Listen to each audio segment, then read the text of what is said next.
Bikramaditya kaligi maming chatpa aphawba ningthau amani. Mahaksi gun pumnamakna tinba puina sienba ningthau amakhak oirammi. Mahi masingdasu mamanaba ningthausingdagi athoibo oirammi. Mahaksi lairaba prajasingbu masamakum nungsibiba aduga akanbasingi maraktasu nongsagumba nupa amani. Asumba wangangbada Yudhishthirgumba misakni. Masak matau phajabadasu kam kauba laiduga chap hek manai. Maral mathum inakhunbada kuberdagi tade. Marausing mabudhida sagolsel guruga amhani. Tauba ngamba sakti amasung mapangalda Rabon ningthogumbani. Laibak praja ngak senbada Sri Ramchandragi matawni. Napal asauram kabadasu Durjadhonga pangkhakni. Dan tokhorakpada Karnadagi watte. Sada landa Bhimdagi nopte.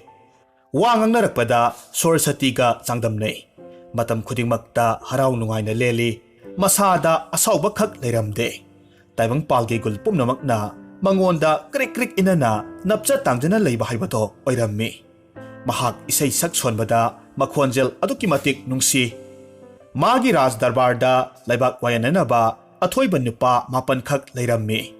Makhoidubu Navaratana haibadi mantri mapal haina khangnei.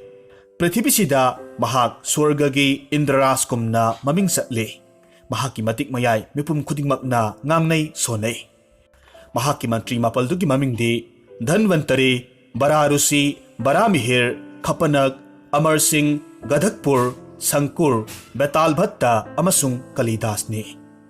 Kalijuk asidadi mahakumba ningthausi ani suramde. Bikram Aditya Maharaj Tal Betal hairiba lai anidu loinarammi. Hauzik lai singduga unakibagi waridu taminarasi. Nongma ningthaugi Rajya Sabhada matik magun chenkraba sanyasi amakhak laklammi. Sanyasi lakpa ubada ningthongna matik chaba phida thai aduga seng thoiding puthoklaga hongnabi puja katli. Sanyasi aduna ningthauda afaba oyo haina mangol pibi aduga phajana mullaba haikhagok amakhak puthoraklaga ningthauda pirammi. Ningthongnasu harauna uhaidu lawi aduga manai amada thamjinanaba pirammi. Madugi matungda ningthau amadi sanasi makhoi ani wari watai sanarammi. Sanasi duna hairakpa nganglakpa pumnamaksingsi laiga chap hek manai. Ningthaugi hai singlaba mantri singduga sanasiga marai yetnaba matamda makhoi loinamak maithiba phanglammi. Maramduna makhoi pumnamak ikaibadagi mayumda hanakhi. Sabhadu kainarabagi matungda sanasi dusu ningthaudagi amuk bidai lauraga magi mafamda hankhre. Hariba numitudagi hauraga sanasi du nongmagi leptana Bikram Adityagi darbarda laklammi. Mahakna lakpa khudinggi uhai amamam ningthaudapi. Nongma Bikram Aditya ningthongna sanyasina piramba uhaidu chage haibadagi manai amada madu khaihallammi. Angakpagi matongni uhaidugi manungda mamal yamlaba mani matum amakhak yauraga leiramle. Manidu urba matamda ningthaudu ngakpada loikhre aduga haraubanasu loikhre. Adudagidi sanyasiduna purakpa uhai khudingmak loinamak puthoklaga khaidoklaga yengba matamda uhai khudingmakki manungda mani matum loinamak yauramle. Mani singdu ubadagi sanyasidu ningthongna laigum khankhre. Thajaba amadi luna tawbasu hengalakkhre. Mathangi numitta sanyasiduna Raja Sabhada lakpa uba matamda ningthongna mahausa tawbadagi hena aduki matik luna chana tawrammi. Ningthaudugi maongdu urabada sanyasiduna ningthaubu khudum chanba ngamle haibasi khangbadagi hairakhi. Maharaj, aina mangolga loinena piramba uhisingdu charabra. Ningthauna khummi. Sadhu baba, nahakna piramba uhisingdugi manungda mamal naidraba ratana ngakta yoromba thengnare. Ningthau aingonda sanasi babana asuk thauja leibiribasibu kari kanaba maram leibiribage. Sanyasina amuk haire. Maharaj, madugi maram lay. Laibaki mapu ningthau, guru, maiba panji, nupi masa pokpa, amasung marup mapang haiduna leiribasing asigi mapamdadi, karigumbadasu ahangba khut oihaloidabani. Haibadi makhoina ninglibadu yariba makhaidi maning thungangadabani. Aduga Maharaj, nahakti poina sienba amasung maming chatpa ningthongni. Aduna Maharaj, nangonda mangol oiroidaba ahangba oiroidaba pot khak leite. Wadu tarabada ningthongna amuk haire. Sanasi Gosaina aibu chanbibagi wani. Mamal asok yamkraba manibu numit khudingi pinabiri. Masiguma potsidi ningthau aigi langaida khak leitri. Aduna aina wakhal sum tawjabada Sanyasina aningba karigumba madi larimgani haina khanjai. Maharaj adubudi aina ningba amakhakti lei. Madu loksing chawba nahaka khana ninge. Adubu madu aronba thabak oinani. Mayamgi mamangda haidokpada singneba amakhak leire. Aronba wa amadi mantra haibasi migi mamangda haidoklabadi potugi magunse watpani. Wadu tabadagi ningthau amadi sanasi athupa mafamda changlaga wa khanakre. Aduga sanyasi duna pamliba mottu hangi. Aduga mana ngamba thabak oirabadi mathwai tharaba phawba hotnaraga sadhugi maning thungangani haina hairammi. Wadu tabadagi sanasi du aduki matik haraubada mapa leitre. Ningthaubu mangalgi wahai kayamarum hairaga nanthabirammi. Thagat wahai kayamarum amasu haire. Masigi matungda magi thabak amakhak mateng khara pangbiyu haina hairaklammi. Madudi Godavari turelgi mapanda achauba mongpham amakhak lei. Maduda chatlaga asiba jibabu sadhan tawgadabani. Handaki sadhan asidi araiba thabak natte mi khudingmakna pak hek ngamloi. Aduna Maharaj ka aiga mafamduda chatlasi aduga madu tawrurasi. Madu tawrabadi aikhoi anina aningba hiram khudingmak Isorgi kripana laina pangthokpa ngamgani haina hairammi. Bikram aditya ningthongna amuk khummi. Sanyasina takpiba pumba yajare. Adubu thabaktugi kanabadi nanai aihak khangjadri. Adubu aina ngamloidaba thabakti leite. Hojik mafamduda chatlasi. Sanyasidu aduki matik haraukraduna ningthaubu hanna thagatli. Aduga amuk haire. Maharaj ngasi numit hek tarakpa matamda nathanta lakadabani. Thangsang amasu purao. Hairiba mongphamdu yonanaba lakadabani. Aidi hana chatlaga mafamduda pujagi thaurangdu toromlage. Asumna hairamnaga sanasi ningthaudagi bidai tawraga adumak chatkre. Matungda ngaihak leiragadi sandhya yasangba matam oirakpadagi ningthau Bikram Aditya makhutta thangsang amakhak pairaga laklammi. Aduga hana leiramliba sanyasigi manakta thunglare. Ningthau lakpa uba matamda sanasidu aduki matik nungaire. Ningthausu sanasida haunabi bebhar tawi. Sadhu baba, aihak laksare. Hauzik kari thabak tawjo haibage. Pukning tapthau Maharaj maramdo hairage. Tu yengu mafam sidagi mail mari rom lapa samsan khat amakhak leibani. Madugi mayai maktada asauba singsapa pambi amakhak horomgani. Madugi uthaktuda mi asibagi haksang amakhak usada pallaga yalibani. Madu nahakna chatlaga mafamsida thunamak purao. Aihak mafamsida puja katpa horamlage. Sadhugi mawa tabada ningthau singnaba leita asiba haksangdu laurage khanduna thunamak chatkre. Numittu thasi numit ke ahingni nongsu kanasuri. Adubu ningthaudi mapukngda singnaba amadi akiba karimata leita mongphamdu yoksilakle. Thasigi ahingni nongga tare mambana lambisu ude nungsitsu kanna sitle. Amuk ahingda nong khonglakpa khaklakpa matamda nakongsi yaisilli. Marak-marakta nong thangkuplakpa matamda lambidu uba phangi. Adugumba matawduda amamba marak aduda maraga sumlakpa matamda upambidugi makhongda thonglare. Matamduda ahingi ayamba tamna laisingna makhol thokna hatlu phau haina yamna kanna haina rakhi. Kanagumba makhongna matangaiba jiba amakhak song-songlaga lae aduga ningthaugi mamangda hek lep lei. Bhut pret dakini jogini singna law khonglaga jagoi saraga song phalle. Mataw adumakti taibang pansi manghalamdagi matamda bairibi kauba laina jagoi sai haibadu adugummi. Mamit anidudagi mairi free kamthora makoina chen chongba amadi nil khongbana maphamdu thak hek nikhalli. Mafam kudingda asiba mi poloinabagidamak sing khara sem mai khara tha tawraga leirammi. Kanagumba khara amadi mi asibagi makok khullaga phibul habi sanai. Yengki ba mafamda akiba tujungba ngakta oina urammi. Hui amadi lamoy singna asiba misa sabada kaya kanna siknay. Uru ba pot khudingmak zom leba kum khalle. Mawang asi mina taba lai phawbana kiningay oiribani. Adubu Bikram Aditya Ningthodi thoina akiba pokte. Aduna mahak mayai karaba samulam sana tawbagum prap changsilaga singsapa pambigi makhongda thongkre. Upaldu aduki matik wang sawi aduga mapal mahisu aduki matik pale. Adugumba upaldu tap kolaga kakhalakle. Uton yobu matamda usada asiba haksang amakhag thawrina pullaga yalibadu taseng na ure. Madusu hek yengba matamda angakpa akibagi saktam amani. Muna sanglaba masamna ipapana saithari. Masadudi matong yaudoba saruda unta nakuppa haksangni. Madu hek uba matamda ningthongna mahaki thangsangduna pulliba thawridu kakhatle. Thawridu hek kakpa matamda haksangdu leibak makhada takhre. Maduda ningthawsu aduki matik ware. Adudagidi mahak uthaktagi amuk tapna kumtharakle. Makha hek yaubaga takhriba asiba haksangdu lauge haina changsilli. Matamduda asiba haksangdu aduki matik thuna chenkhi.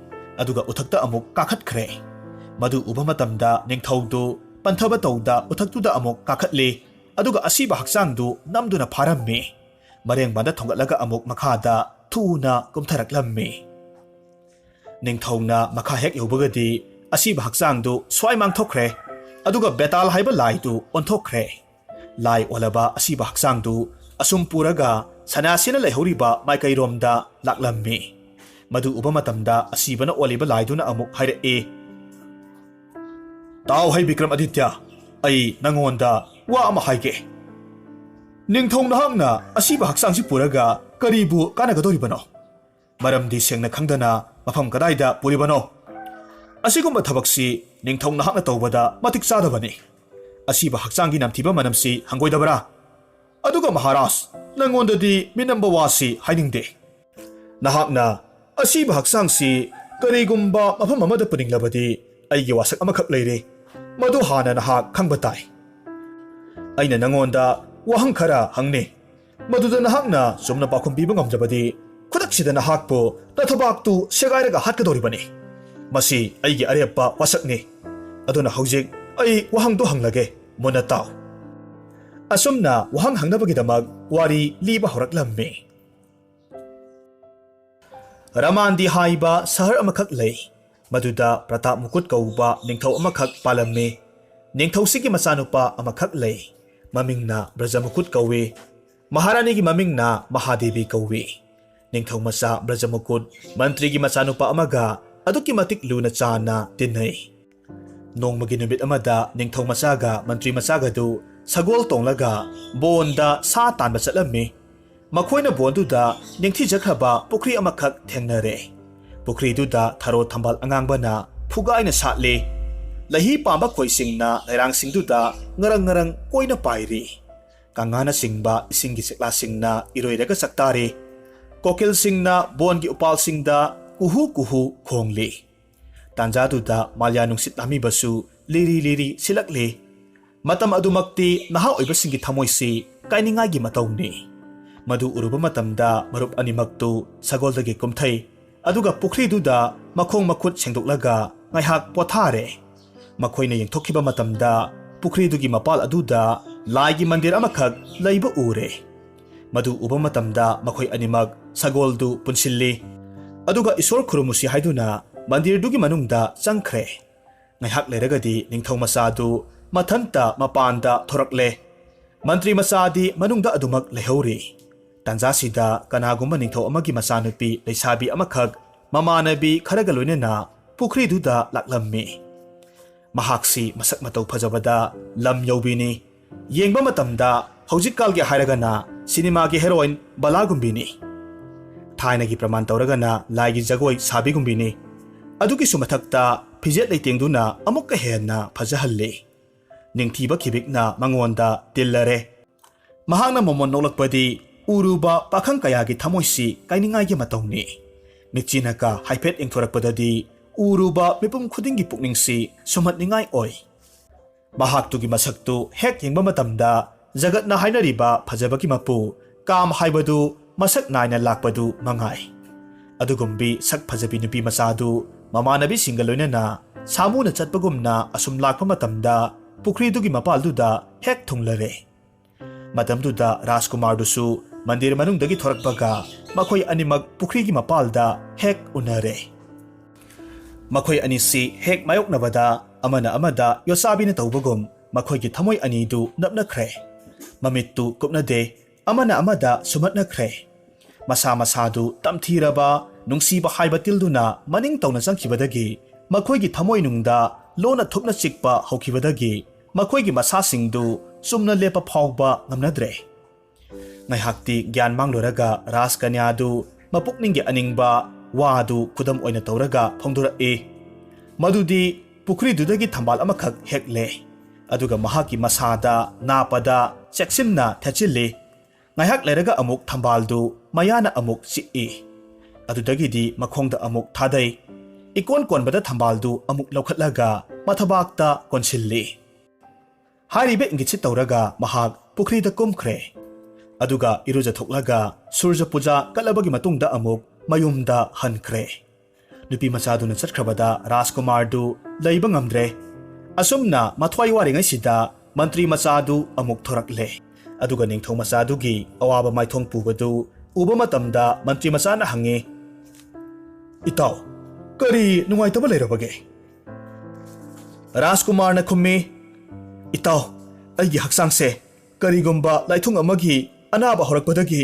madugi maisakto khangnaba honabada pranse thagadore marup kari anabano aingonda haidokpibada kari akaiba legadage itaw aigi lainase marupta haidokadabada ikaise adubu tanadabadi yadre haujikta marupna mandir manungda leiringegi matamduda aingonda angakpa banguma thodok amakhak thokre kanagombi nupi macha amakhak mamanabi kharaga pukrisida iruzaba laklammi mahakto aduki matik phajabada haingai leite aina yengbada laigi machagomna ningthijai adugumbi nupi machado mahaki michigi thauraba tenna aingonda tharambadagi aigi dehase magi tengi chainado khangnaba honabada aduki matik ware haujik ai magi nungsi tengi mahuna ngaure heloina puraba miga amha oire pukningse leitapam khangdreni itaw Mantri masana amuk hangla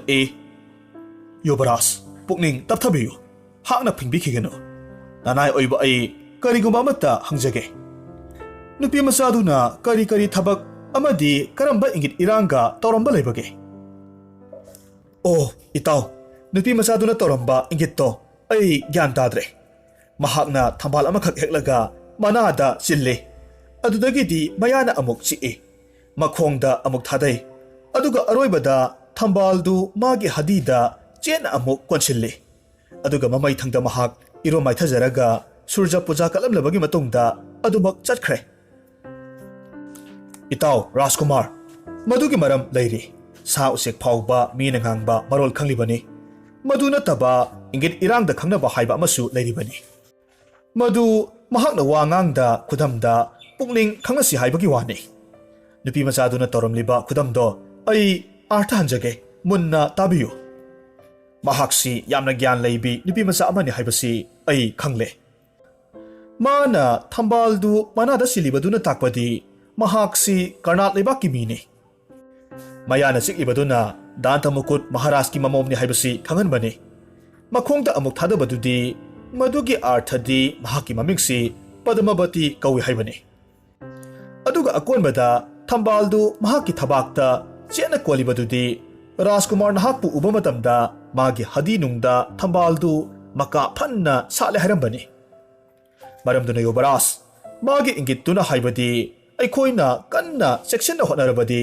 Rajkanyadu Yobaraski soidanamak oigani Warisigi marak thatna Sanskrit amasung Bengali londa thambalbu padama nakongbu karna yabuna danta amasung khongbu padda kawi Warisi miribaki oibana aikhoigi longa khara khajik chanaba watli wari makha amuk taminasi Mantri masagi wa tarbada Rajkumardu mathwaidu awan nungayanana amuk hairaklammi marup nahaksi leibaki mantri oibada matik saraba nipani nabudi narusingda sagolsel guruga pangkhakni aidi magi masakto urubadagi gyan pumba loinamak mangkhre marupna haiba pramando soiraroi ꯑꯗꯨꯒ ꯅꯨꯄꯤ ꯃꯆꯥꯗꯨꯒꯤ ꯃꯁꯛ ꯑꯃꯨꯛ ꯎꯕ ꯐꯪꯗ꯭ꯔꯕꯗꯤ ꯑꯩ ꯍꯤꯡꯕꯒꯤ ꯑꯁꯥ ꯂꯣꯏꯅꯃꯛ ꯃꯥꯡꯈ꯭ꯔꯒꯅꯤ ꯋꯥꯈꯜꯁꯦ ꯂꯃꯥꯡꯅꯔꯒꯅꯤ ꯊꯃꯣꯏꯁꯦ ꯐꯥꯊꯕ ꯌꯥꯗ꯭ꯔꯦ ꯃꯔꯝꯗꯨꯅ ꯃꯔꯨꯞ ꯑꯩꯕꯨ ꯅꯨꯡꯁꯤꯖꯔꯕꯤ ꯃꯍꯥꯛꯇꯨꯒꯤ ꯃꯅꯥꯛꯇ ꯄꯨꯕꯤꯔꯒ ꯑꯋꯥꯕꯁꯦ ꯑꯃꯨꯛꯇ ꯀꯣꯛꯍꯟꯕꯤꯌꯨꯅꯦ ꯑꯁꯨꯝ ꯇꯧꯅ ꯃꯈꯣꯏꯅꯤ ꯃꯐꯝꯗꯨꯗꯒꯤ ꯑꯁꯨꯝ ꯂꯥꯛꯄ ꯃꯇꯝꯗ ꯗꯥꯟꯇ ꯃꯨꯀꯨꯠ ꯃꯍꯥꯔꯥꯖꯀꯤ ꯂꯩꯕꯥꯛ ꯀꯔꯅꯥꯠ ꯌꯧꯔꯛꯂꯦ ꯂꯩꯕꯥꯛꯇꯨꯒꯤ ꯗ꯭ꯔꯤꯁ꯭ꯌꯗꯨ ꯄꯨꯛꯅꯤꯡ ꯍꯨꯅ ꯅꯤꯡꯊꯤꯖꯩ ꯃꯗꯨ ꯄꯨꯝꯅꯃꯛ ꯎꯔꯕꯒꯤ ꯃꯇꯨꯡꯗ ꯔꯥꯖꯀꯨꯃꯥꯔꯅ ꯑꯃꯨꯛ ꯍꯥꯏꯔꯛꯈꯤ ꯃꯔꯨꯞ ꯄꯗꯃꯥꯕꯇꯤꯒꯤ ꯂꯩꯐꯝꯗꯨ ꯀꯗꯥꯏꯋꯥꯏꯗ ꯑꯣꯏꯔꯝꯒꯗꯒꯦ ꯃꯍꯥꯛꯄꯨ ꯃꯇꯧ ꯀꯔꯝ ꯇꯧꯔꯒ ꯎꯅꯕꯁꯤ ꯐꯪꯒꯗꯒꯦ ꯃꯍꯥꯔꯥꯖ ꯄꯨꯛꯅꯤꯡ ꯇꯞꯊꯕꯤꯌꯨ ꯊꯕꯛ ꯇꯧꯕꯗ ꯇꯐꯤꯡꯂꯕꯗꯤ ꯑꯁꯣꯏꯕ ꯑꯀꯥꯏꯕ ꯊꯣꯛꯍꯟꯕꯅꯤ ꯑꯗꯨꯅ ꯍꯧꯖꯤꯛ ꯀꯣꯅꯨꯡ ꯃꯅꯨꯡ ꯆꯪꯒꯗꯕ ꯑꯗꯨꯒ ꯄꯗꯃꯥꯕꯇꯤꯒꯤ ꯃꯐꯝꯗ ꯑꯩꯈꯣꯏ ꯂꯥꯛꯏ ꯍꯥꯏꯅ ꯄꯥꯎ ꯄꯤꯔꯨꯅꯕ ꯃꯤꯁꯛꯁꯤ ꯈꯟꯅꯈꯤꯁꯤ ꯑꯗꯨꯕꯨ ꯃꯔꯨꯞ ꯏꯔꯩꯕꯥꯛꯁꯨ ꯅꯠꯇꯦ ꯑꯩꯈꯣꯏꯒ ꯈꯪꯅꯕ ꯃꯤꯁꯨ ꯂꯩꯇꯦ ꯀꯅꯥꯗ ꯗ꯭ꯌꯨꯇꯤ ꯑꯣꯏꯕꯤꯌꯨ ꯍꯥꯏꯅ ꯍꯥꯏꯖꯔꯨꯅꯦ ꯔꯥꯖꯀꯨꯃꯥꯔ ꯃꯗꯨ ꯋꯥꯔꯨꯒꯅꯨ ꯁꯣꯏꯗꯅꯃꯛ ꯂꯩꯒꯅꯤ ꯁꯪꯁꯥꯔꯁꯤꯗ ꯂꯜ ꯄꯥꯝꯗꯕ ꯃꯤ ꯂꯩꯇꯕꯅꯤ ꯃꯗꯨꯒꯤ ꯃꯔꯝꯗꯨ ꯑꯩ ꯍꯥꯏꯖꯒꯦ ꯅꯤꯡꯊꯧꯒꯤ ꯃꯆꯥꯅꯨꯄꯤ ꯀꯣꯏꯒꯦ ꯈꯜꯂꯕꯗꯤ ꯕꯩꯁꯅꯕꯤ ꯂꯥꯏꯅꯤꯡꯕꯤ ꯃꯥꯂꯤꯅꯤ ꯒ꯭ꯋꯥꯂꯤꯅꯤ ꯑꯗꯨꯒ ꯑꯃꯅ ꯂꯣꯏꯅꯕꯤ ꯃꯇꯥ ꯃꯃꯥꯟꯅꯕꯤꯁꯤꯡ ꯃꯈꯣꯏꯁꯤꯡꯁꯤꯒꯤ ꯃꯔꯛꯇꯒꯤ ꯈꯨꯗꯣꯡꯆꯥꯕ ꯑꯃꯈꯛ ꯊꯤꯒꯗꯕꯅꯤ ꯑꯗꯨꯒ ꯁꯅꯥ ꯂꯨꯄꯥ ꯌꯥꯝꯅ ꯍꯦꯛ ꯄꯤꯁꯤꯜꯂꯒ ꯃꯄꯨꯛ ꯄꯦꯜꯍꯜꯂꯒꯇ ꯗ꯭ꯌꯨꯇꯤ ꯑꯣꯏꯍꯟꯒꯗꯕꯅꯤ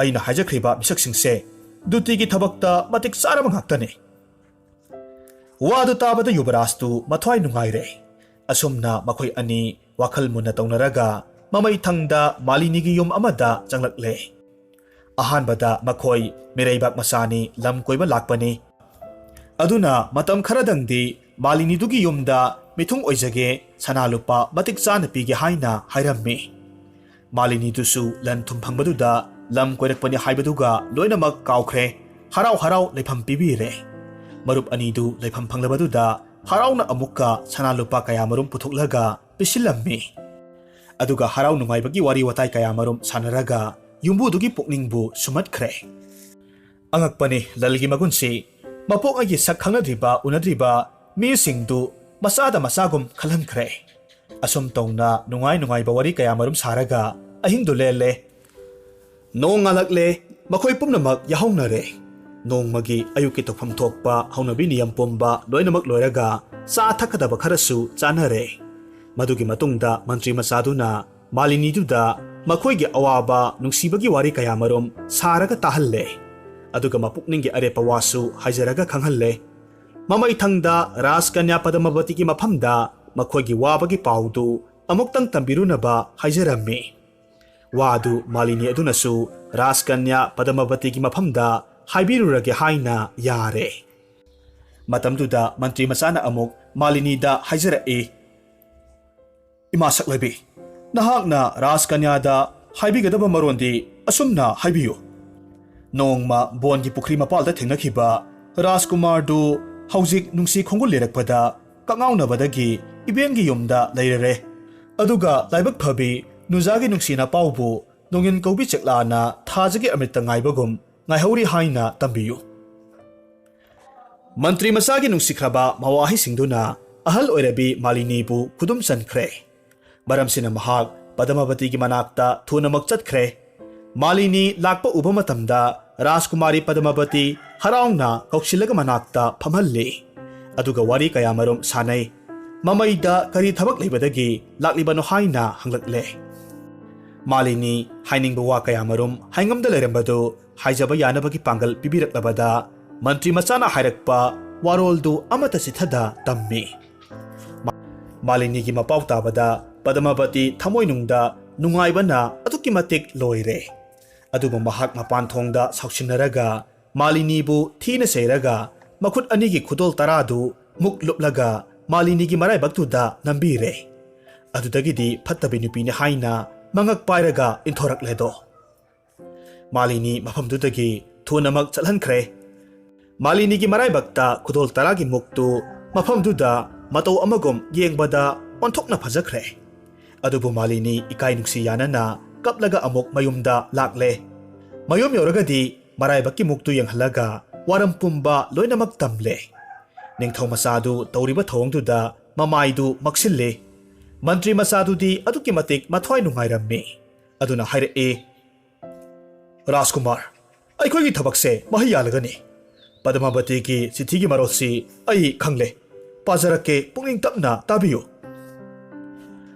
ꯃꯈꯨꯠ ꯇꯔꯥꯒꯤ ꯈꯨꯗꯝ ꯏꯕꯦꯟꯒꯤ ꯃꯥꯏꯗ ꯊꯥꯔꯛꯂꯤꯕꯁꯦ ꯃꯁꯤꯒꯤ ꯃꯔꯣꯟꯗꯤ ꯊꯥ ꯑꯁꯤꯒꯤ ꯁꯤꯔꯝꯗꯥꯏ 14 ꯄꯥꯟꯕ ꯅꯨꯃꯤꯠꯇ ꯎꯅꯁꯤ ꯍꯥꯏꯔꯛꯂꯤꯕꯅꯤ ꯌꯨꯕꯔꯥꯖ ꯋꯥꯈꯜ ꯐꯤꯡꯒꯠꯄ ꯌꯥꯗ꯭ꯔꯤ ꯏꯕꯦꯟꯕꯨ ꯁꯅꯥ ꯂꯨꯄꯥ ꯈꯔ ꯄꯤꯈꯤꯁꯤ ꯑꯗꯨꯒ ꯔꯥꯖꯀꯨꯃꯥꯔꯒꯤ ꯃꯅꯥꯛꯇ ꯑꯃꯨꯛꯇꯪꯒ ꯆꯠꯍꯟꯈꯤꯁꯤ ꯋꯥꯗꯨ ꯇꯥꯕꯗ ꯔꯥꯖꯀꯨꯃꯥꯔꯗꯨ ꯃꯊ꯭ꯋꯥꯏ ꯍꯔꯥꯎꯔꯗꯨꯅ ꯃꯥꯂꯤꯅꯤꯗ ꯑꯃꯨꯛ ꯁꯅꯥ ꯂꯨꯄꯥ ꯈꯔ ꯑꯋꯥꯃꯟ ꯑꯣꯏꯅ ꯄꯤꯔꯦ ꯑꯗꯨꯒ ꯑꯃꯨꯛꯇꯪꯒ ꯆꯠꯄꯤꯅꯕ ꯍꯥꯏꯖꯩ ꯃꯥꯂꯤꯅꯤꯁꯨ ꯁꯦꯜꯒꯤ ꯃꯌꯥꯏꯅ ꯄꯨꯝꯁꯨꯝ ꯍꯦꯛ ꯁꯨꯃꯠꯈ꯭ꯔꯦ ꯃꯈꯣꯏꯅ ꯍꯥꯏꯕ ꯃꯈꯩ ꯂꯣꯏꯅꯃꯛ ꯌꯥꯈ꯭ꯔꯦ ꯃꯊꯪꯒꯤ ꯅꯨꯃꯤꯠ ꯑꯃꯗ ꯃꯥꯂꯤꯅꯤ ꯄꯗꯃꯥꯕꯇꯤꯒꯤ ꯃꯅꯥꯛꯇ ꯑꯃꯨꯛ ꯂꯥꯛꯂꯦ ꯃꯥꯂꯤꯅꯤ ꯍꯦꯛ ꯂꯥꯛꯄ ꯎꯕ ꯃꯇꯝꯗ ꯔꯥꯖꯀꯟꯌꯥ ꯌꯥꯝꯅ ꯁꯥꯎꯕꯒꯤ ꯃꯑꯣꯡꯗ ꯑꯃꯨꯛ ꯆꯦꯔꯛꯏ ꯃꯕꯨꯛ ꯐꯠꯇꯕꯤ ꯅꯨꯄꯤꯁꯦ ꯑꯩꯒꯤ ꯏꯅꯥꯛꯁꯤꯗ ꯇꯣꯏꯅ ꯇꯣꯏꯅ ꯂꯥꯛꯈ꯭ꯔꯦꯗꯀꯣ ꯀꯔꯤꯕꯨ ꯇꯧꯕ ꯂꯥꯛꯆ ꯁꯥꯔꯤꯕꯅꯣ ꯁꯅꯥ ꯏꯕꯦꯝꯃ ꯅꯅꯥꯏ ꯑꯩꯕꯨ ꯔꯥꯖꯀꯨꯃꯥꯔꯗꯨꯅ ꯑꯃꯨꯛꯇꯪꯒ ꯆꯠꯄꯤꯔꯨꯁꯨ ꯍꯥꯏꯗꯨꯅ ꯊꯥꯔꯛꯄꯅꯤ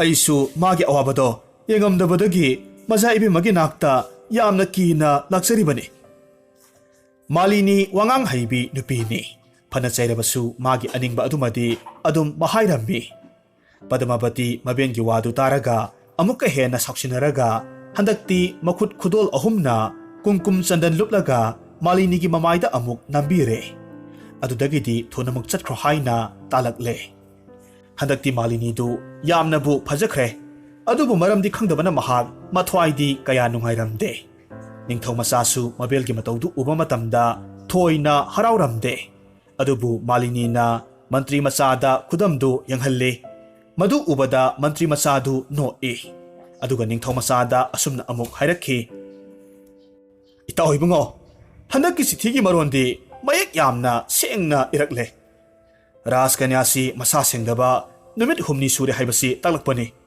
ꯃꯨꯅꯤ ꯔꯤꯁꯤꯁꯤꯡꯅ ꯍꯥꯏꯅꯕ ꯂꯩ ꯅꯨꯄꯤꯒꯤ ꯃꯁꯥ ꯁꯦꯡꯗꯕ ꯑꯍꯥꯟꯕ ꯅꯨꯃꯤꯠꯁꯤ ꯆꯟꯗꯥꯂꯤꯅꯤꯅꯤ ꯑꯗꯨꯒ ꯅꯤꯅꯤ ꯁꯨꯕꯅ ꯕ꯭ꯔꯥꯍꯃꯟ ꯍꯥꯠꯄꯒꯤ ꯄꯥꯞ ꯄꯨꯏ 6 ꯆꯟꯕꯅ ꯑꯇꯣꯟꯕꯤ ꯅꯨꯄꯤꯒ ꯃꯥꯟꯅꯩ 4 5 ꯍꯥꯏꯔꯕꯗꯤ ꯃꯄꯨꯔꯣꯏꯕꯒꯤ ꯁꯦꯕꯥ ꯌꯥꯔꯦ ꯍꯥꯏꯅꯩꯗꯣ ꯑꯗꯨꯅ ꯑꯇꯣꯞꯄ ꯃꯔꯣꯜꯁꯤ ꯃꯥꯂꯤꯅꯤꯗ ꯈꯨꯗꯝ ꯇꯥꯛꯂꯛꯄꯅꯤ ꯄꯨꯛꯅꯤꯡ ꯌꯥꯡꯕꯤꯒꯅꯨ ngasi numit 6 dang sotharaga Rajkumari ga unaba yaragani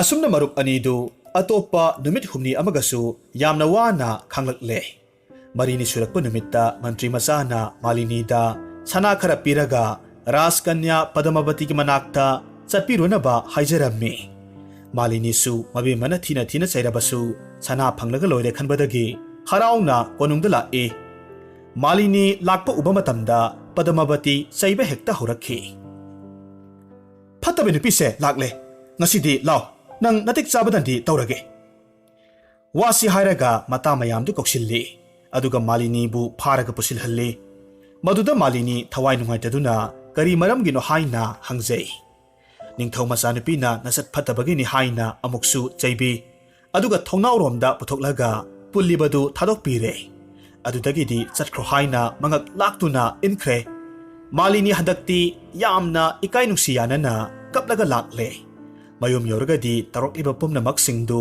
amata chithada tamme Malini gi wadu taroba matamda mantri machana amuk hairakhi Yubaras hadakti soidana thabakse mangol oiragani adubu maru karigino iben Malini bu mana pharaga pulibadi maramdo ai khangningi maramdo ai taksage ngasisi Rajkumar bu ibema Padmavati na nungsi thaurina punjarage khangalakpani aduga mihut thonglomda thaloklakpa adudi lambi taklakpani asumna wari sanaraga makhoi harauminare ngaihak leiragadi numit kauba anganbadu manai anigi nungsi laija ikhaulanba koknabagi damak nongchup ki ching marumda lotkhre madu ubada makhoi marup animak chaba thakpa loisille matam adumakti numidang thengjalakpa matamni tanjadu yorubada mantri machana magi nungsijaraba Rajkumar du puraga Padmavati Rajkumari gi manak tamna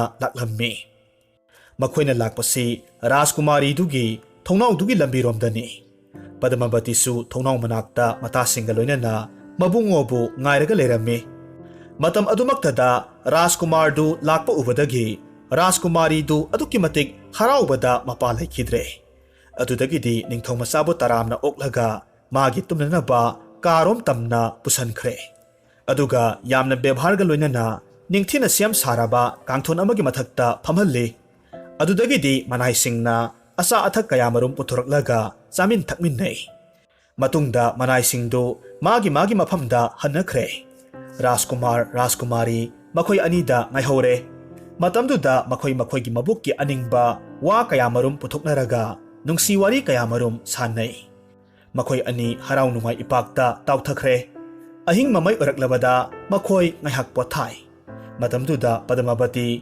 ꯅꯤꯡꯊꯧ ꯃꯆꯥꯗ ꯋꯥꯍꯩ ꯈꯔ ꯍꯪꯖꯔꯛꯏ꯫ ꯏꯕꯨꯡꯉꯣ, ꯍꯟꯗꯛ ꯅꯅꯥꯏ ꯅꯨꯄꯤꯒꯤ ꯄꯨꯛꯅꯤꯡꯅ ꯅꯤꯡꯕ ꯋꯥꯁꯤꯡꯁꯤ ꯀꯔꯝꯅ ꯈꯪꯕꯤꯕꯒꯦ? ꯃꯁꯤ ꯏꯕꯨꯡꯉꯣꯒꯤ ꯕꯨꯙꯤꯅ ꯈꯪꯕꯤꯕ꯭ꯔꯥ? ꯅꯠꯇ꯭ꯔꯒꯅ ꯀꯅꯥꯒꯨꯝꯕ ꯑꯇꯣꯞꯄ ꯑꯃꯒꯤ ꯃꯇꯦꯡꯀ ꯂꯧꯕꯤꯕ꯭ꯔꯥ? ꯑꯁꯤꯃꯇꯪꯗꯤ ꯇꯥꯛꯄꯤꯌꯨ꯫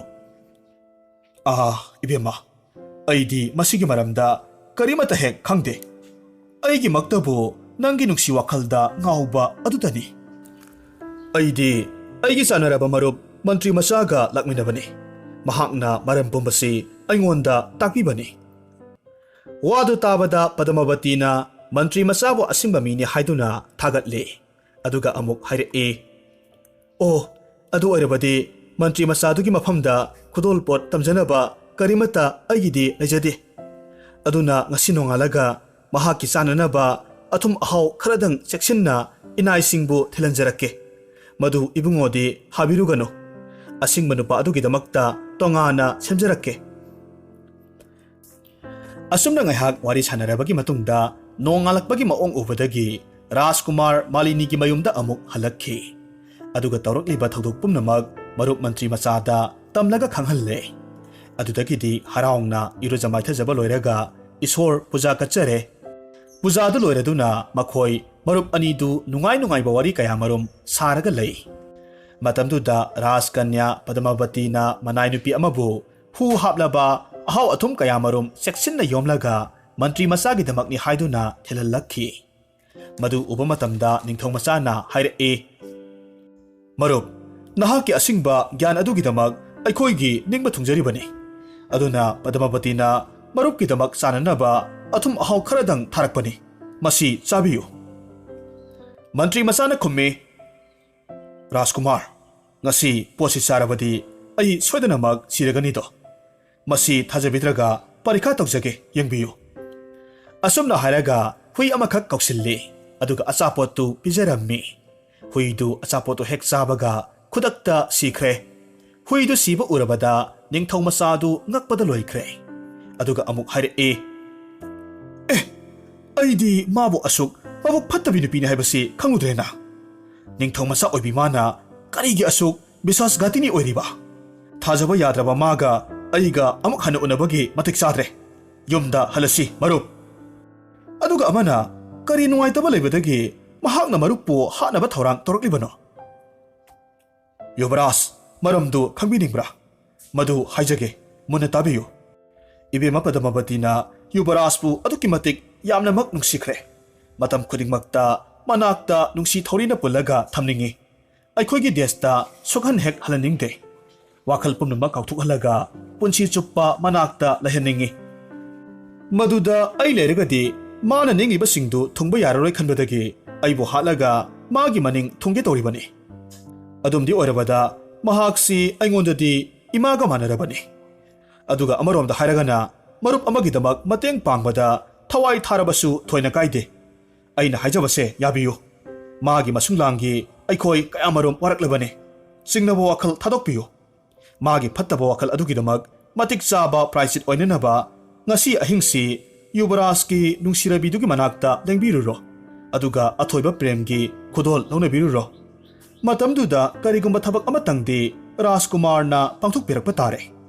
ꯃꯗꯨ ꯇꯧꯔꯕꯗꯤ ꯃꯥꯒꯤ ꯃꯔꯥꯜꯗꯨ ꯂꯥꯏꯅ ꯀꯣꯛꯀꯗꯧꯔꯤꯕꯅꯤ꯫ ꯃꯔꯝꯗꯨ ꯅꯅꯥꯏ ꯁꯨꯒꯥꯏꯅ ꯇꯥꯛꯆꯒꯦ꯫ ꯉꯁꯤꯒꯤ ꯑꯍꯤꯡꯗꯤ ꯌꯨꯕꯔꯥꯖꯁꯤ ꯇꯨꯝꯕꯤꯕ ꯌꯥꯗ꯭ꯔꯦ꯫ ꯃꯥꯕꯨ ꯁꯨꯝꯂꯒ ꯇꯨꯝꯈꯤꯅꯕ ꯍꯣꯠꯅꯕꯤꯔꯣ꯫ ꯃꯗꯨꯗ ꯃꯥꯅ ꯇꯨꯝꯈ꯭ꯔꯕꯒꯤ ꯃꯇꯨꯡꯗ ꯃꯐꯩꯒꯟꯗ ꯇ꯭ꯔꯤꯁꯨꯜꯒꯤ ꯈꯨꯗꯝ ꯑꯃꯇꯪꯗꯤ ꯊꯝꯕꯤꯔꯝꯃꯨ꯫ ꯑꯗꯨꯒ ꯃꯥꯒꯤ ꯃꯐꯤ ꯑꯃꯇꯪꯒ ꯌꯥꯝꯅ ꯊꯨꯅ ꯄꯨꯔꯒ ꯍꯟꯕꯤꯔꯛꯎ ꯃꯇꯨꯡꯗ ꯃꯥꯒꯤ ꯄ꯭ꯔꯇꯤꯀꯥꯔꯗꯣ ꯑꯃꯨꯛ ꯇꯥꯟꯅꯁꯤ ꯑꯁꯨꯝꯅ ꯃꯟꯇ꯭ꯔꯤ ꯃꯆꯥꯅ ꯍꯥꯏꯕ ꯋꯥꯔꯝ ꯄꯨꯝꯅꯃꯛ ꯀꯥꯏꯗ ꯅꯤꯡꯊꯧ ꯃꯆꯥ ꯑꯗꯨꯅ ꯑꯍꯤꯡꯗꯨꯗ ꯇꯧꯔꯦ ꯑꯗꯨꯒ ꯇ꯭ꯔꯤꯁꯨꯜꯒꯤ ꯈꯨꯗꯝ ꯑꯃꯁꯨ ꯊꯅꯝꯂꯒ ꯔꯥꯖꯀꯟꯌꯥꯒꯤ ꯃꯐꯤ ꯑꯃꯈꯛ ꯄꯨꯔꯒ ꯍꯜꯂꯛꯂꯦ ꯃꯌꯨꯝ ꯌꯧꯔꯒꯗꯤ ꯃꯥꯅ ꯄꯨꯔꯛꯄ ꯐꯤꯗꯨ ꯃꯟꯇ꯭ꯔꯤ ꯃꯆꯥꯗ ꯄꯤꯔꯦ ꯐꯤꯗꯨ ꯐꯪꯂꯕꯗ ꯃꯟꯇ꯭ꯔꯤ ꯃꯆꯥꯅ ꯔꯥꯖꯀꯨꯃꯥꯔꯗ ꯃꯈꯣꯏꯅ ꯇꯧꯒꯗꯕꯁꯤꯡꯗꯨ ꯂꯣꯏꯅꯃꯛ ꯇꯥꯛꯂꯦ ꯑꯗꯨꯒ ꯃꯥꯅ ꯁꯟꯌꯥꯁꯤ ꯑꯃꯈꯛ ꯁꯥꯔꯒ ꯃꯤ ꯑꯁꯤꯕ ꯄꯣꯂꯣꯏꯐꯝ ꯃꯪ ꯑꯃꯒꯤ ꯃꯅꯥꯛꯇ ꯐꯝꯂꯒ ꯂꯩꯔꯦ ꯑꯁꯣꯝꯗꯅ ꯀꯝꯗꯧꯔꯤ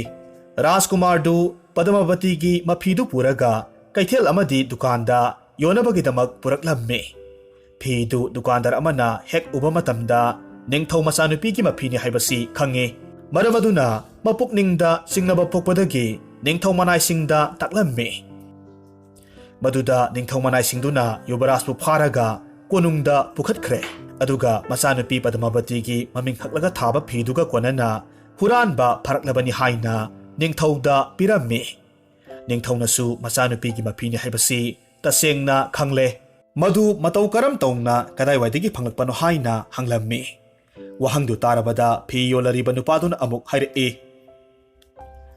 ꯏꯅꯤꯡꯊꯧ ꯑꯩ ꯐꯤꯁꯤꯒꯤ ꯃꯔꯝꯗ ꯊꯣꯏꯅ ꯈꯪꯗꯦ ꯑꯩꯒꯤ ꯒꯨꯔꯨꯗꯦꯕ ꯑꯃꯈꯛ ꯁꯝꯁꯥꯟ ꯘꯥꯠꯇ ꯂꯥꯏ ꯅꯤꯡꯂꯤ ꯃꯍꯥꯛꯅ ꯑꯩꯉꯣꯟꯗ ꯐꯤꯁꯤ ꯌꯣꯜꯂꯒ ꯆꯥꯅ ꯊꯛꯅꯕ ꯄꯣꯠ ꯈꯔ ꯂꯩꯔꯛꯑꯣ ꯍꯥꯏꯅ ꯄꯤꯔꯛꯄꯅꯤ ꯋꯥꯗꯨ ꯇꯥꯕꯗ ꯅꯤꯡꯊꯧꯅ ꯃꯅꯥꯏ ꯈꯔꯒ ꯐꯤ ꯌꯣꯟꯕ ꯅꯨꯄꯥꯗꯨꯒ ꯂꯣꯏꯅꯅ ꯃꯥꯒꯤ ꯒꯨꯔꯨ ꯂꯩꯍꯧꯏ ꯍꯥꯏꯔꯤꯕ ꯃꯐꯝꯗꯨꯗ ꯍꯪꯅꯕꯒꯤꯗꯃꯛ ꯊꯥꯈ꯭ꯔꯦ ꯃꯐꯝꯗꯨ ꯌꯧꯔꯕꯗ ꯁꯥꯙꯨꯗꯨꯒꯤ ꯁꯤష్ꯌꯅ ꯄꯨꯔꯛꯂꯤꯕ ꯐꯤꯗꯨ ꯀꯗꯥꯏꯋꯥꯏꯗꯒꯤ ꯐꯪꯕꯅꯣ ꯔꯥꯖꯀꯟꯌꯥꯒꯤ ꯐꯤꯅꯤ ꯍꯥꯏꯅ ꯅꯤꯡꯊꯧ ꯃꯅꯥꯏꯁꯤꯡꯅ ꯍꯪꯒꯠꯂꯝꯃꯤ ꯋꯥꯗꯨ ꯇꯥꯕꯗ ꯖꯣꯒꯤꯅ ꯈꯨꯝꯂꯛꯏ ꯐꯤꯁꯤ ꯑꯩꯅ ꯐꯪꯈꯤꯕꯒꯤ ꯋꯥꯔꯤ ꯅꯈꯣꯏ ꯇꯥꯅꯤꯡꯕ꯭ꯔꯥ ꯃꯗꯨ ꯈꯪꯅꯤꯡꯂꯕꯗꯤ ꯑꯩ ꯂꯤꯒꯦ ꯃꯨꯟꯅ ꯇꯥꯎ ꯅꯣꯡꯃ ꯊꯥ ꯁꯤꯔꯝꯗꯥꯏꯒꯤ 14ꯅꯤ ꯄꯥꯟꯕ ꯀ꯭ꯔꯤꯁꯅ ꯆꯇꯨꯔꯗꯁꯤ ꯅꯨꯃꯤꯠꯅꯤ ꯑꯍꯤꯡꯗꯨ ꯐꯅ ꯊꯦꯡꯈ꯭ꯔꯦ ꯃꯝꯕꯅ ꯁꯨꯛꯄꯅꯁꯨ ꯉꯛꯈ꯭ꯔꯦ ꯑꯗꯨꯒꯨꯝꯕ ꯃꯇꯝꯗꯨꯗ ꯅꯨꯄꯥ ꯑꯃꯒ ꯅꯨꯄꯤ ꯃꯆꯥ 5 ꯈꯛꯀ ꯂꯣꯏꯅꯅ ꯖꯒꯣꯏ ꯁꯥꯔꯒ ꯃꯐꯝꯁꯤꯗ ꯃꯣꯡꯐꯝꯁꯤꯗ ꯂꯥꯛꯂꯝꯃꯤ ꯃꯈꯣꯏꯗꯨ ꯏ ꯊꯛꯂꯨꯕꯒꯤ ꯑꯉꯥꯎꯕ ꯅꯤꯁꯥ ꯀꯥꯕꯗꯒꯤ ꯌꯥꯝꯅ ꯂꯥꯎ ꯈꯣꯡꯂꯝꯃꯤ ꯑꯗꯨꯗꯒꯤꯗꯤ ꯁꯝꯁꯥꯟꯁꯤꯗ ꯃꯈꯣꯏꯒꯤ ꯃꯐꯤ ꯃꯔꯣꯜ ꯄꯨꯝꯅꯃꯛ ꯂꯣꯏꯅꯃꯛ ꯊꯅꯝꯂꯒ ꯃꯈꯣꯏ ꯖꯒꯣꯏ ꯁꯥꯔꯝꯃꯤ ꯃꯈꯣꯏꯗꯨꯒꯤ ꯃꯔꯛꯇ ꯈ꯭ꯋꯥꯏꯗꯒꯤ ꯍꯦꯟꯅ ꯆꯪꯈꯣꯟꯕꯤ ꯅꯨꯄꯤ ꯃꯆꯥ ꯑꯃꯈꯛ ꯌꯥꯎꯏ ꯃꯗꯨꯒ ꯅꯤꯄꯥꯗꯨꯒ ꯂꯥꯛꯅ ꯐꯥꯅ ꯇꯧꯔꯒ ꯌꯥꯝꯅ ꯅꯨꯡꯁꯤꯅꯕꯒꯤ ꯃꯑꯣꯡꯒꯨꯝ ꯇꯧꯏ ꯃꯗꯨꯗ ꯃꯈꯣꯏꯒꯤ ꯅꯨꯡꯁꯤ ꯄ꯭ꯔꯦꯝꯗꯨ ꯀꯥ ꯍꯦꯟꯅ ꯍꯛꯃꯟꯈꯤꯕꯗꯒꯤ ꯅꯨꯄꯤ ꯃꯆꯥꯗꯨꯒꯤ ꯃꯐꯤꯗꯨ ꯍꯨꯟꯗꯣꯛꯂꯝꯕ ꯈꯪꯗꯕ ꯃꯈꯩ ꯑꯗꯨꯃꯛ ꯆꯠꯈ꯭ꯔꯕꯅꯤ ꯑꯗꯨꯒꯨꯝꯕꯤ ꯃꯌꯥꯏ ꯀꯥꯔꯕꯤ ꯅꯨꯄꯤ ꯃꯆꯥꯗꯨꯒꯤ ꯃꯐꯩꯒꯟꯗ ꯑꯩꯒꯤ ꯇ꯭ꯔꯤꯁꯨꯜꯁꯤꯒꯤ ꯗꯥꯛ ꯈꯨꯗꯝ ꯑꯃꯈꯛ ꯂꯩꯈꯤꯕꯅꯤ ꯃꯗꯨ ꯑꯩꯅ ꯈꯟꯕꯗ ꯗꯥꯀꯤꯅꯤ ꯍꯥꯏꯕꯗꯨ ꯃꯥꯜꯂꯤ ꯃꯈꯣꯏꯅ ꯍꯟꯈ꯭ꯔꯒ ꯅꯣꯡꯉꯥꯜꯂꯛꯄ ꯃꯇꯝꯗ ꯐꯤꯁꯤ ꯇꯥꯔꯒ ꯂꯩꯔꯝꯕꯅꯤ ꯐꯤꯗꯨ ꯑꯩꯅ ꯈꯨꯜꯂꯒ ꯑꯩꯒꯤ ꯁꯤష్ꯌꯗ ꯌꯣꯟꯊꯣꯛꯅꯕꯒꯤꯗꯃꯛ ꯄꯤꯈꯤꯕꯅꯤ ꯃꯗꯨꯗ ꯅꯤꯡꯊꯧ ꯑꯃꯗꯤ ꯂꯩꯕꯥꯛꯀꯤ ꯀꯔꯤ ꯑꯀꯥꯏꯕ ꯐꯠꯇꯕꯕꯨ ꯊꯣꯛꯂꯕꯒꯦ ꯁꯥꯙꯨꯗꯨꯒꯤ ꯋꯥꯗꯨ ꯇꯥꯔꯕꯒꯤ ꯃꯇꯨꯡꯗ ꯅꯤꯡꯊꯧ ꯃꯅꯥꯏꯁꯤꯡꯗꯨ ꯊꯨꯅ ꯆꯠꯈ꯭ꯔꯦ ꯑꯗꯨꯒ ꯅꯤꯡꯊꯧꯗ ꯄꯥꯎꯗꯨ ꯇꯝꯂꯨꯔꯦ ꯃꯗꯨ ꯇꯥꯕꯗ ꯅꯤꯡꯊꯧꯗꯨ ꯑꯉꯛꯄ ꯑꯃꯗꯤ ꯆꯤꯡꯅꯕ ꯄꯣꯛꯄꯗꯒꯤ ꯀꯣꯅꯨꯡ ꯇꯝꯅ ꯆꯪꯈ꯭ꯔꯦ ꯑꯗꯨꯒ ꯃꯅꯥꯏ ꯅꯨꯄꯤ ꯑꯃꯗ ꯃꯆꯥꯅꯨꯄꯤ ꯄꯗꯃꯥꯕꯇꯤꯒꯤ ꯃꯐꯩꯒꯟꯗ ꯍꯥꯏꯔꯤꯕ ꯗꯥꯛꯇꯨ ꯂꯩꯕ꯭ꯔꯥ ꯌꯦꯡꯉꯣ ꯍꯥꯏꯅ ꯍꯥꯏꯔꯝꯃꯤ ꯍꯥꯏꯔꯤꯕ ꯅꯨꯄꯤꯗꯨꯅ ꯃꯖꯥ ꯏꯕꯦꯝꯃꯒꯤ ꯃꯐꯩꯒꯟꯗ ꯌꯦꯡꯂꯨꯕ ꯃꯇꯝꯗꯗꯤ ꯇ꯭ꯔꯤꯁꯨꯜꯒꯤ ꯃꯐꯝ ꯂꯩꯔꯝꯕꯗꯨ ꯇꯁꯦꯡꯅ ꯊꯦꯡꯅꯔꯦ ꯃꯗꯨ ꯍꯦꯛ ꯎꯔꯨꯕꯗꯒꯤ ꯊꯨꯅ ꯆꯠꯈꯤꯗꯨꯅ ꯃꯄꯥ ꯅꯤꯡꯊꯧꯗ ꯑꯁꯦꯡꯕ ꯄꯥꯎꯗꯨ ꯇꯝꯂꯨꯔꯦ ꯃꯔꯝ ꯄꯨꯝꯅꯃꯛ ꯈꯪꯂꯕꯗ ꯅꯤꯡꯊꯧꯗꯨ ꯏꯀꯥꯏꯕꯗ ꯍꯥꯏꯅꯤꯡꯉꯥꯏ ꯂꯩꯇ꯭ꯔꯦ ꯃꯔꯝꯗꯤ ꯃꯥꯒꯤ ꯏꯗ ꯐꯠꯇꯕ ꯕꯗꯅꯥꯝ ꯂꯩꯕꯥꯛꯅ ꯉꯥꯡꯅꯒꯗꯕꯗꯨ ꯈꯜꯂꯨꯕ ꯃꯇꯝꯗ ꯃꯃꯥꯏꯗꯨ ꯍꯥꯏꯒꯠꯅꯤꯡꯗ꯭ꯔꯦ ꯃꯔꯝꯗꯨꯅ ꯅꯤꯡꯊꯧꯗꯨ ꯃꯥꯒꯤ ꯏꯃꯨꯡ ꯃꯅꯨꯡꯒꯤ ꯐꯖꯗꯕ ꯋꯥꯐꯝꯗꯨ ꯀꯅꯥꯗꯁꯨ ꯈꯪꯍꯟꯅꯤꯡꯗ꯭ꯔꯦ ꯑꯗꯨꯅ ꯖꯣꯒꯤꯒꯤ ꯃꯐꯝꯗ ꯑꯃꯨꯛ ꯃꯅꯥꯏ ꯊꯥꯔꯒ ꯃꯆꯥꯅꯨꯄꯤꯒꯤ ꯄ꯭ꯔꯇꯤꯀꯥꯔ ꯑꯃꯗꯤ ꯃꯇꯤꯛ ꯆꯥꯕ ꯗꯟꯗꯤ ꯀꯔꯤ ꯂꯩꯕꯒꯦ ꯍꯥꯏꯅ ꯍꯪꯍꯜꯂꯨꯔꯦ ꯅꯤꯡꯊꯧ ꯃꯅꯥꯏꯗꯨꯅ ꯍꯪꯂꯔꯤꯕꯗꯨꯒꯤ ꯄꯥꯎꯈꯨꯝ ꯑꯣꯏꯅ ꯁꯥꯙꯨꯅ ꯑꯁꯨꯝꯅ ꯄꯤꯔꯛꯏ ꯇꯥꯎ ꯅꯈꯣꯏꯒꯤ ꯃꯍꯥꯔꯥꯖꯁꯤ ꯑꯔꯨꯕ ꯐꯤꯕꯝꯗ ꯂꯩꯔꯦ ꯙꯔꯃ ꯕꯤꯆꯥꯔ ꯇꯧꯕ ꯇꯥꯔꯕꯗꯤ ꯕ꯭ꯔꯥꯍꯃꯟ ꯁꯟꯕꯤ ꯅꯨꯄꯤ ꯑꯉꯥꯡ ꯀꯤꯗꯨꯅ ꯆꯪꯖꯔꯛꯂꯤꯕ ꯃꯤ ꯑꯃꯗꯤ ꯃꯔꯜ ꯃꯊꯨꯝ ꯂꯧꯔꯒ ꯆꯥꯊꯣꯛꯂꯔꯨꯕ ꯃꯤ ꯃꯈꯣꯏꯗꯨꯗꯤ ꯍꯥꯠꯍꯩꯗꯦ ꯃꯈꯣꯏꯗꯨꯒꯤ ꯃꯊ꯭ꯋꯥꯏ ꯂꯧꯔꯕꯗꯤ ꯄꯥꯞ ꯆꯥꯎꯏ ꯑꯃꯗꯤ ꯅꯔꯛꯇ ꯇꯥꯏ ꯃꯔꯝꯁꯤꯅ ꯍꯥꯏꯔꯤꯕ ꯃꯈꯣꯏꯁꯤꯡꯁꯤ ꯀꯔꯤꯒꯨꯝꯕ ꯑꯔꯥꯟꯕ ꯊꯕꯛ ꯇꯧꯕꯗꯒꯤ ꯂꯩꯕꯥꯛꯁꯤꯒꯤ ꯑꯀꯥꯏꯕ ꯊꯣꯛꯄ ꯇꯥꯔꯕꯗꯤ ꯃꯈꯣꯏꯕꯨ ꯃꯐꯝꯗꯨꯗꯒꯤ ꯇꯥꯟꯊꯣꯛꯈꯤꯒꯗꯕꯅꯤ ꯂꯩꯕꯥꯛꯇꯨꯗ ꯂꯩꯍꯧꯔꯣꯏꯗꯕꯅꯤ ꯃꯁꯤꯅ ꯃꯈꯣꯏꯒꯤꯗꯤ ꯃꯇꯤꯛ ꯆꯥꯕ ꯆꯞ ꯆꯥꯕ ꯗꯟꯗꯤꯅꯤ ꯑꯗꯨꯅ ꯅꯕꯨꯡꯉꯣꯒꯤ ꯃꯆꯥꯅꯨꯄꯤꯗꯣ ꯕꯣꯟꯗ ꯊꯥꯗꯣꯛꯈꯣ ꯍꯥꯏꯌꯨ ꯃꯗꯨꯗ ꯄꯨꯝꯅꯃꯛꯀꯤ ꯑꯐꯕ ꯑꯣꯏꯒꯗꯧꯔꯤꯕꯅꯤ ꯃꯆꯥꯅꯨꯄꯤꯒꯤꯁꯨ ꯃꯇꯤꯛ ꯆꯥꯕ ꯄ꯭ꯔꯇꯤꯀꯥꯔꯅꯤ ꯋꯥꯗꯨ ꯇꯥꯔꯕꯗ ꯅꯤꯡꯊꯧ ꯃꯅꯥꯏꯁꯤꯡꯗꯨ ꯅꯤꯡꯊꯧꯒꯤ ꯃꯅꯥꯛꯇ ꯑꯃꯨꯛ ꯂꯣꯏꯅꯃꯛ ꯂꯥꯛꯂꯒ ꯇꯝꯂꯔꯦ ꯋꯥꯗꯨ ꯇꯥꯕꯗ ꯅꯤꯡꯊꯧ ꯁꯟꯅ꯭ꯌꯥꯁꯤꯒꯤ ꯋꯥꯗꯨ ꯃꯄꯨꯛꯅꯤꯡꯗ ꯌꯥꯅꯤꯡꯕꯗꯒꯤ